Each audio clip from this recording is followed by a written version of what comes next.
Highway 16 is a single, isolated road that is located in the Canadian province of British Columbia. It is surrounded by deep and dense forestry and runs along small towns that are sparsely populated. The inhabitants dominantly consisted of railwaymen, settlers, and traders. However, before European intervention, before Canada's government claimed the territory, the area was mainly inhabited by Indigenous people 200 years ago. Due to the ongoing surge of missing people, specifically women and girls, in this location, it is dubbed the ominous name Highway of Tears. Theories have pointed to possible factors in this terrifying trend, one being a major lack of services, safety in this area. For example, during this time, there was a strong political tension brought along by the influx in unemployment and reduction in resources. For a long time, conflict continued to persist between Indigenous and non-Indigenous individuals regarding resources. Along the area, resource projects were implemented, but to no avail. Highway 16 has continued to lack services, where even buses stopped going through there. The pattern of missing females was so apparent that in 2006, nearly 700 participants, including relatives and friends of the missing people, gathered together to discuss what was going on in the area and establish the Highway of Tears governing body. The blatant racism and lack of care were strongly apparent when relatives of the missing females took their concerns to the police.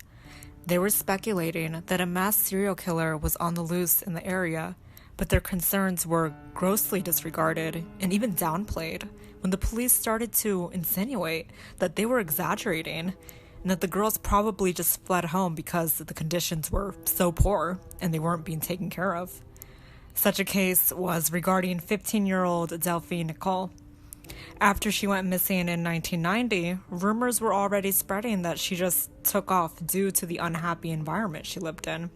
Her friends and family, on the other hand, knew that was totally unlike her. There were absolutely zero signs of her just running away. The surrounding communities were close-knit. Everyone was aware, to some extent, of what was going on around the area. Countless interviews with workers and providers resulted in a dead end.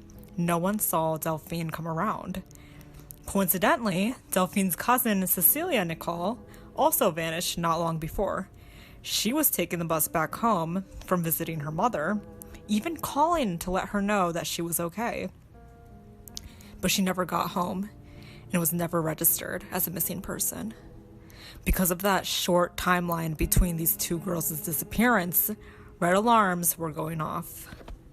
After being left in the dark for a while, a tip finally came in. The society was informed that a bloody shoe was found along Highway 16 by a truck driver. Immediately, a search was implemented where a group of people and cadaver dogs would scour the area. Upon arrival, sometime after the bloody shoe discovery, construction had already taken place on Highway 16. If there was a body in the area, one of two things could have happened. The construction workers would have come across the body and reported it by now, or the body could have been buried deeper. Regardless of the possibilities, the crew continued their search in the area and even stopped by at a psychic to get information, all to no avail. Then a woman came forward and said that she recalled seeing Delphine go into a red sports car after she parted ways with her friends at the gas station. Nothing came out of this claim, however, and they were back at square one. Her heartbroken mother, who extensively tried searching for her over the past 5 years, fell ill and went through a surgery and coma. She passed away later that year, never knowing what happened to her youngest daughter.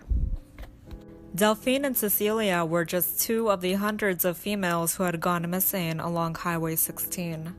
Their missing person cases had garnered a lot of criticism, namely how the police were treating the Indigenous missing cases as non-urgent from the very start, which potentially caused a loss of essential clues. One example of this is when 19-year-old Lana Derrick went missing in 1995.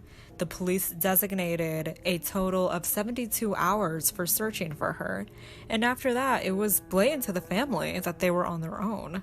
According to a cousin of Derrick's, "We can't count on the justice system to advocate or to protect First Nations women or the interests of the communities. We've only got ourselves." To this day, Derrick's case has been unsolved. The lack of media coverage and awareness for these females of color is compared to cases involving missing Caucasian females. Back in 2002, a white woman by the name of Nicole Hoare went missing along the highway after the 24-year-old went hitchhiking. Her case spiked national headlines and hundreds of people helped to find her. To this day, her case still remains unsolved. Critics noted that compared to the surplus amount of missing Indigenous cases, Hoare's case received a disproportionate amount of attention as it hit international headlines. Another white woman by the name Melanie Carpenter went missing back in 1995, around the same time an Indigenous 16-year-old girl named Marona Wilson went missing. It was discovered that Carpenter received a suspicious phone call at her workplace from a man wanting to make a business deal. This man was believed to be Fumund Auger, who abducted Carpenter from her workplace.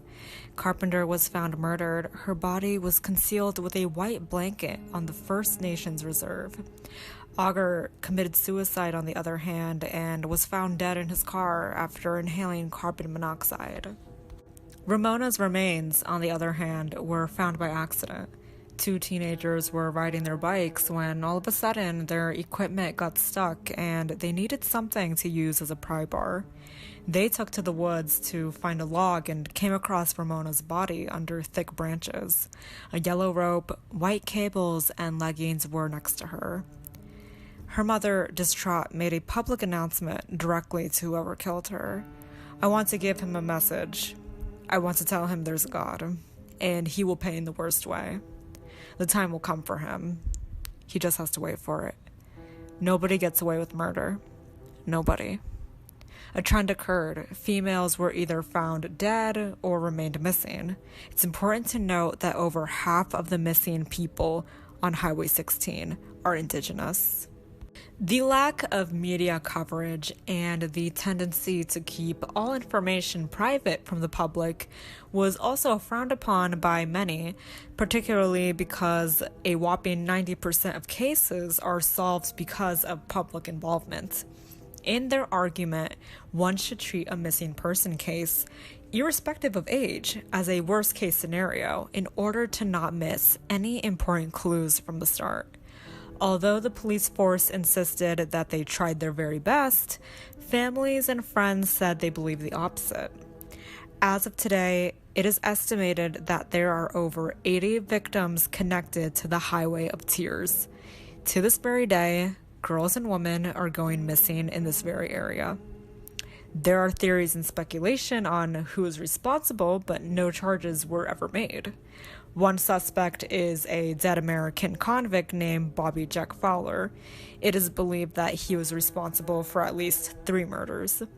The police force also chooses not to disclose how many suspects there are, but states that they are based in Canada. The families express hope that the cold cases will be solved one day with the advancements in technologies. As they say, no one gets away with murder. Thank you all for watching. I hope you found this video informative. Please remember to like, share, and subscribe for more interesting content.